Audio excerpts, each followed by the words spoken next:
Operation टायगरच्या अनुषंगाने महाराष्ट्राच्या राजकारणात एक मोठी राजकीय खळबळ उडताना आपल्याला पाहायला मिळत आहे।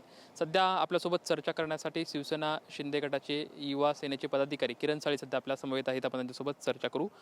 खासदार ओमराजे लिंबाळकर यांच्या घरी अगदी मध्यरात्री आमदार कैलास पाटील आणि आमदार वरुण सरदेसाई यांनी भेट दिलेली आहे। आपण पण या ठिकाणी उपस्थित होतात। नक्की काय चर्चा झाली आणि या अनुषंगाने काय गोष्टी समोर आल्या? बघा ना, रात्रीच्या अंधारामध्ये गाड्या बदलून, कपडे बदलून, तोंड झाकून वरुण सरदेसाई त्यांच्याबरोबरचे सहकारी इथं आले। एकीकडे खासदारांना त्यांच्या विश्वप्रवक्ते संजय राऊत गद्दार, खोके, अश्लील घाणेरडे अशा शिव्या देतात आणि दुसरीकडं वरुण सरदेसाई आणि त्यांची बाकीचे सहकारी अंधाऱ्या रात्री गुपचूप भेटून त्यांच्या पाया पडायला येतात। म्हणजे किती विचारांनी आणि किती त्यांची काय पातळी खाली गेली बा, की एकीकडे शिव्या द्यायच्या आणि दुसरीकडे निम्म्या रात्री येऊन गाड्या बदलून खासदारांच्या पाया पडायच्या। हे सगळं आम्ही आज उघड्या डोळ्यांनी पाहिलं, सगळ्या पुणेकरांनी पाहिलं, आमच्या शिवसैनिकांनी पाहिलं। काही उपयोग होणार नाही। तुम्ही ज्याप्रमाणे खासदारांची वागणूक दिली गेल्या 2 वर्षात 2.5 वर्षात, ती वागणूक ते विसरलेले नाहीत। आता त्यांनी किती हातापाया पडले तरी मला तर वाटत नाही की मिशन टायगर हे सक्सेसफुल झालेलं आहे आणि ते असंच पुढे राहील।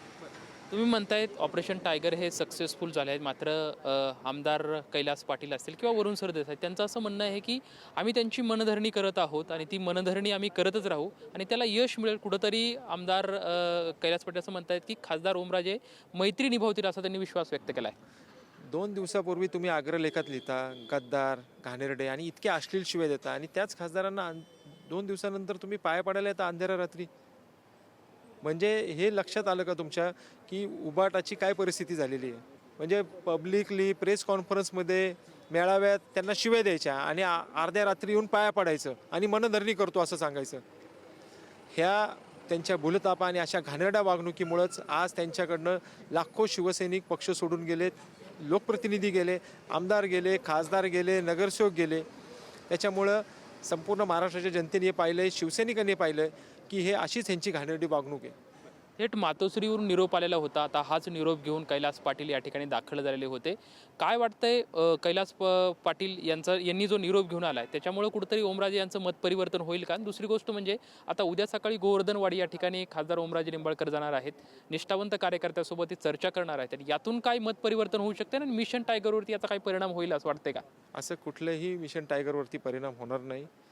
एकंदरीत पाहायला गेलं तर संपूर्ण मतदारसंघ त्यांचा असेल किंवा महाराष्ट्रातील सर्व शिवसैनिक हे खुश आहेत की जे शिवसैनिकांसाठी आहोज रात्र झटतात ते शिवसेनेचे मुख्य नेते एकनाथ शिंदे साहेब आणि दुसरीकडे शिव्या देऊन अंधाऱ्या रात्री गुपचूप येऊन भेटतात हे उबाटावाले। त्यातनं एक सगळ्यांना फरक कळलेला आहे की जे शिव्या देतात आणि दुसऱ्या दिवशी पाया पडायला येतात ह्यांच्या शब्दावरती आणि ह्यांच्यावरती आता महाराष्ट्राच्या जनतेचा विश्वास उडालेला आहे। एकंदरीत आपण बघू शकतो की मिशन टायगर जे आहे ते सक्सेसफुल झालेलं आहे अशी भावना जी आहे ते शिवसेना शिंदे गटाचे पदाधिकारी आहेत ते व्यक्त करताना आपल्याला या ठिकाणी पाहायला मिळत आहेत।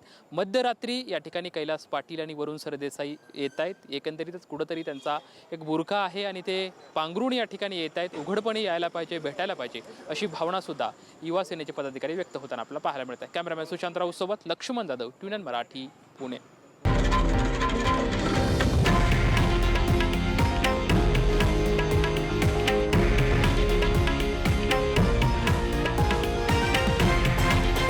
हे आहे देशातील नंबर 1 न्यूज नेटवर्क आणि आपण पाहत आहात TV9 मराठी, एकमेव।